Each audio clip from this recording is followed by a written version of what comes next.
to us, of course, time is 12 hours, just looking at time. But traveling time, it takes almost 25 hours. And so about 10 years ago, I was asked to join my professor in political studies, to join him at the United Nations, joining him with the World Indigenous Conference. So I said, sure, I'll go. Of course, I had no job. I was in school, had no money, but I had a credit card.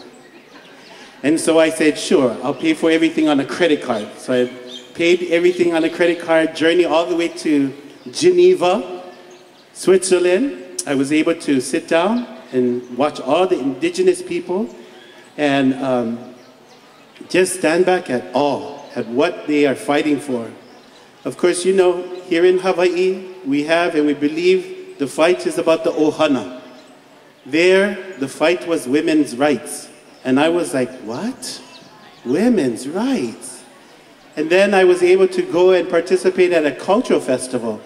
And I watched men going into the tent, eating, and their women and their children sitting outside. And when the men exit the tent, then the women can go in and eat. I was like, oh my gosh. Then I started chanting the words of our people, that we have it well and blessed here. That when we sit down as an ohana. The strength of our men and the strength of our women brings the strength of our children. And that's what we need to strengthen, is the ohana. And here in Hawaii, I think we are the leaders. And we need to show what ohana truly means. Speaking of ohana, I was then able to meet with this student of mine, and she shared with me, you know, Kumu, I come to Hawaii and I fight for the dolphins. And I said, great. And then she said, I would like to come and learn. I would like to learn the Hawaiian language. I would like to learn the Hula. And I said, sure. When you come to Hawaii, you come and see me. So she did. And she attended class with me with these children. Ehunui kai ma'alino. I was teaching a 4th, 5th grade, and she stayed with me for almost 2 months, immersed into the Hawaiian language. We also took them camping. They were at the Kaloko Honokohau National Park, and she was there camping with me. And of course, it was a little different. It was sort of a cultural shock. Then I said, you think this is a cultural shock? Come with us to New Zealand. And she said, really, Kumu? I goes, yes, come with us to New Zealand. So her and her son joined us. She came to Hawaii. We all got on the plane and we flew to New Zealand. There was approximately 48 of us. 48 of us traveling to New Zealand. We stayed in Auckland and we made our way on a bus trip all the way to Wellington. Talk about cultural shock. There was 48 of us sleeping in one church, all in the rows, sitting down. You can hear throughout the night farts going on, coughing going on, sneezing. You could hear everything. And she was like, Kumu, I'm having a very hard time. I said, don't worry, you'll be fine. And she hung in there all the way to Wellington. Then she truly understood what it is to be in a ohana. And that was very, very special, because when we traveled to her house, she had Rolinda and I separate rooms, and the children were separate. And we said, we can't sleep that way. We need to sleep with our children. They need to be in the same room because they are far away from their family. And if they get up, we need to be there for them. So she said, okay, Kumu. And she moved everything up to the top of her house. We had a beautiful room. And all 9 of us slept and made sure that our children were fine for 10 days. So now it's been 9 years traveling.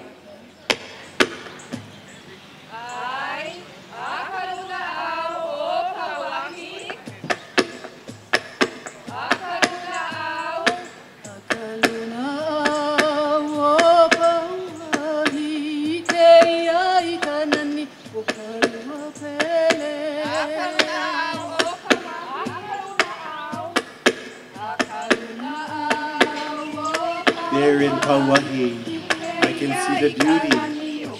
song written by Kumu Kalani Hewitt.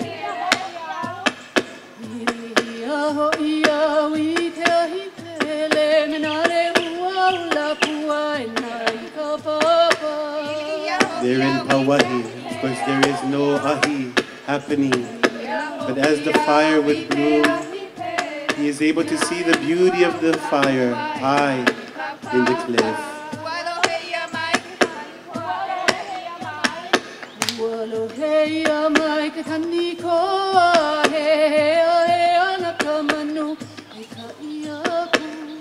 Standing there at the cliff of Pauahi, the beautiful Kaua'i bird, the long feathers as it flies. You can hear the chirping of this beautiful bird there in the cliff of Pauahi.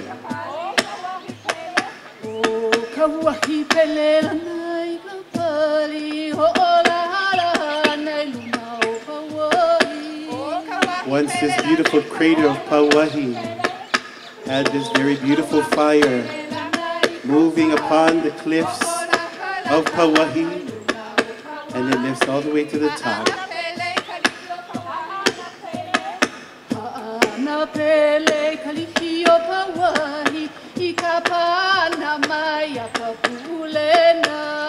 There on this beautiful cliff of Pauahi sits the beautiful lehua blossoms, blown by this beautiful pu'ulena wind.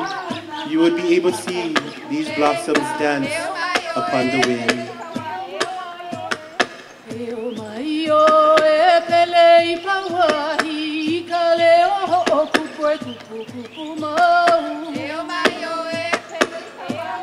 Rejoice is given to the fire goddess Keala, for there you are in Pauahi. We give us our leo as a gift to you.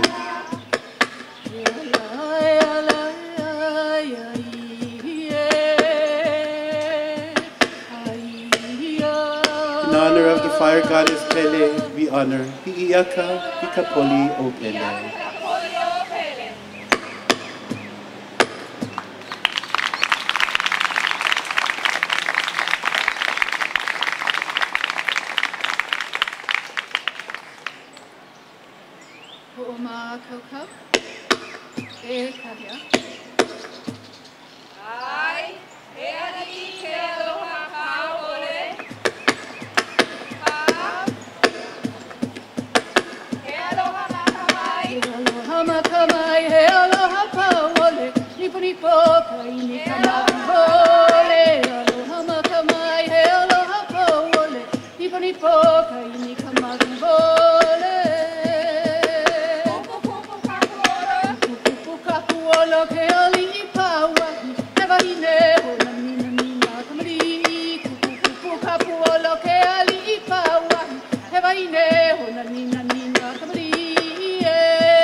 Honoring the beautiful women of Hawaii, beginning in the chant, we honor Pauahi. For Pauahi is able to educate a lot of our children in the foundation called Kamehameha. Then we honor Ke'eli Kolani, a very strong ali'i of Hawaii, living in the district of Kona. She's steadfast, she spoke only the Hawaiian language, and when she wanted to use the English, she would use the English. Other than that, all businessmen that spoke the English she would ask them to speak only Hawaiian to her. She also steadfast.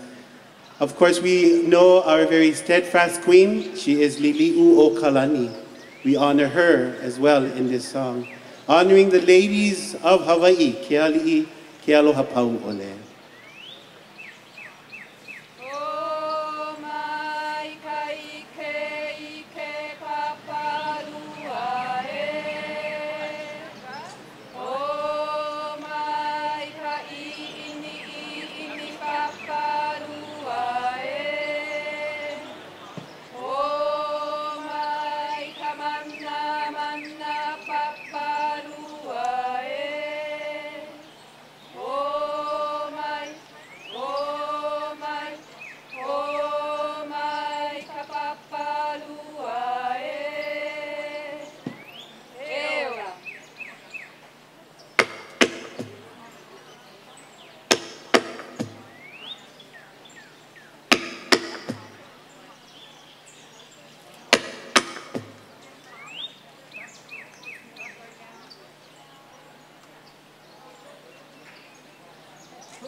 Written back in 2005, a good friend of mine, Hina Lei Moana, and I was actually on the escort boat of Makali'i. Makali'i is our double hull canoe that is an educational center above or on top of the ocean. Well, when Hina Lei and myself was following our canoe, Makali'i, we started singing because she was getting seasick. And so as we sang every song, we had to stop because if you sing about the wind will come, and then our canoe is going to go fast. If we talk and we sang about the ocean, then the ocean will get wild, and then we would get sick. So we decided to write our own song, and this is the song Eo Makali'io Kauai Hai. It honors the two paddling, the Pani'au, the steersman's paddle, and Hokupa'a. These are the navigating steers. And as we looked on the ocean, we saw that we had to go all the way up to Mauna Kea. Of course, Mauna Kea is the beacon when our people travel upon this ocean. So they did for you, Eo Makali'io Kauai Hai.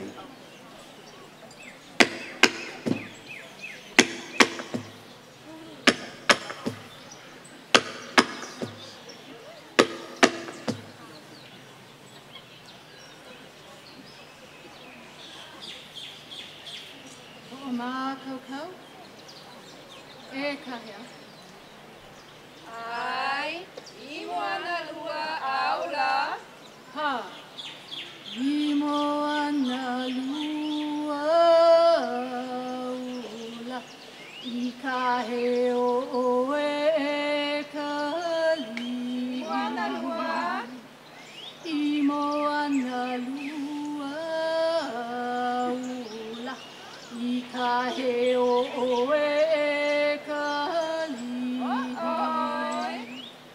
O e kau I Keala I kuene ana makapaia. O e kau I Keala I kuene ana makapaia. Ua palihi aku o ela I ka mea o lua o kouki Ua palihi aku o ela I ka mea o lua o kouki Oi ala ka ui Keala La la ho ka ne vai la Oi ala ka ui Keala La la ho ka ne vai la Aua e hene la Kopiko maluna amaluna Aua e hene la Kopiko maluna amaluna Okay.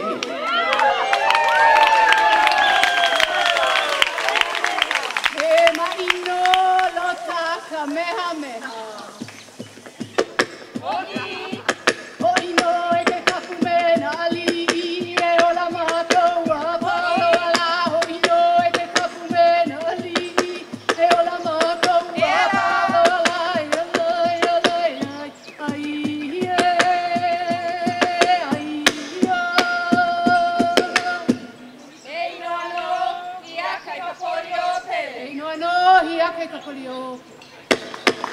In a formal hula tradition, the last song to be performed is a hula ma'i.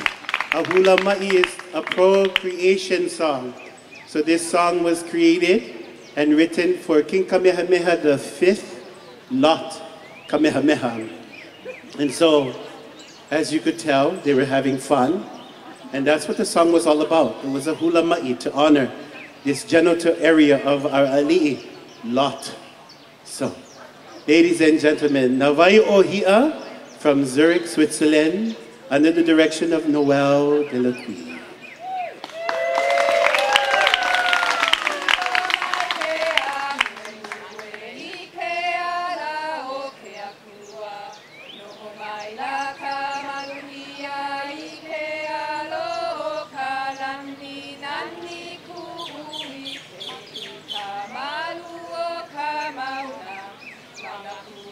Kila, imua o Kealo, hei ama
The next song that they would like to present to you is a song that we wrote when we spent many times with Noel's mother.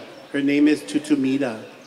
As I shared earlier, she journeyed onto the ancestral lands just early or late March. But I know it's really, really hard when you lose someone. And the wonderful thing about our people is we write chants, we write songs so that we can remember them. I'd say about 25 years ago, I lost my grandmother. And every time I wonder why I'm up in the front of everybody singing, and why am I singing all of these church songs, and why am I singing all kinds of songs? Well, then I remember my grandmother would stand up any place, grab an ukulele, and she would sing. And she would sing for almost 1 hour. And I would watch her, and she would just sing. So I know if I continue to sing, my grandmother stands right next to me all the time.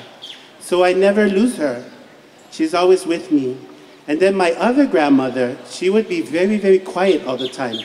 So every time I sit down and being very quiet, guess who's with me? My grandmother. So when we wrote this beautiful song for Tutumida, you know, we would look in the beauty of this beautiful mountains where she resided, and we would see this beautiful redness of the sunset. And we wrote it that every time we see this beautiful sighting, we would know that Tutumida is always with us. The last words that she shared with her daughter, Noel, she said, "Go slow. If you go too fast, you're gonna miss me." So it's beautiful because when all my students started to come from Europe, I said, "You need to slow down." And they said, "Kumu, that's what Tutu said." And he goes, "Yes, if you slow down, you will enjoy everything." So when people tell me, "Oh, Kumu, Kona, get planning traffic," I goes, "This is not traffic. Los Angeles, that's traffic. Over here, when you ride on this street, it's to slow you down. Check out the beautiful sights of Kona because it's going to disappear. So much development is coming. So write your song right now inside. Remember these beautiful places, for they will be no longer. So slow down. Slow down and enjoy these beautiful sights. When you see something so beautiful, just go, wow, and hold on to it. And that's been the beauty of our people. We remember everything in our chants. We remember everything in our songs. So I write songs, I write chants, so we never can forget. My task now is to research from Anai Ho'omalu, the northern point of Kona, all the stories, so I can write chants and songs so that we can teach the next generation. And then I will end up as south as Kona will go, finding all these beautiful stories and writing beautiful songs and chants so that we can remember. We will remember them forever. They will never leave. Like I share with you, my grandmothers, they always walk around with me. One in the front and one over here just kicking me all the time. So we do this beautiful presentation in honor of Tutumida.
Wai Iwi Ola from Zurich, Switzerland. Kumu Noel Delacqui. And all her students, they traveled again. 22 hours on the plane. I know, I did it 10 times. Once again, we'd like to say thank you to